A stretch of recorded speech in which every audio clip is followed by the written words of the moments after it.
Question 9. Find the range of values of k for which the quadratic equation x squared plus 2kx plus 8k equals 0 has no real roots. So this is your discriminant question.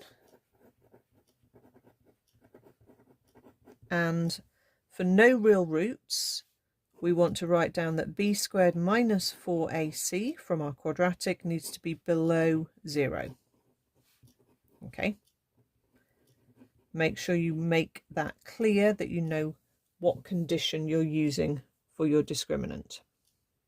Okay, so this is already arranged with all of our terms over onto the one side, and we've got a 0. If that isn't the case, that's the first thing you do, make a 0.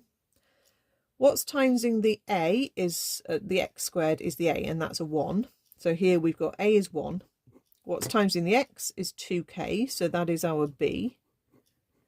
And anything else that's not timesing the x squared or the x is the c, so that is 8k. So our b, when we square it, goes in a bracket, so we remember to square the 2 as well as the k. Take away 4 times 1 times 8k, that has to be less than 0. So that gives us 4k squared, take away 32k, has to be less than 0. We can divide through by 4 without affecting anything, so that gives us k squared take away 8k needs to be less than 0. So we're doing another quadratic inequality. So this is where we factorise, and it's going to factorise into a 1 bracket common factor this time. And again, we think about our key values. I'm saying again because we've had one earlier in the paper. We get a 0 and we get an 8. Those would be the two answers if the question had an equal sign there. Okay. Our quadratic is a U shape because it is a positive squared term.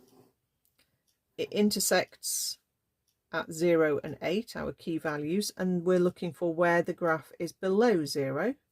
So we're looking for this bit in the middle, which is the in between. So we're looking for in between 0 and 8, which we're going to write as a double inequality like that. And again, you could use as a check the inequality solver on your calculator, and it should again agree with that.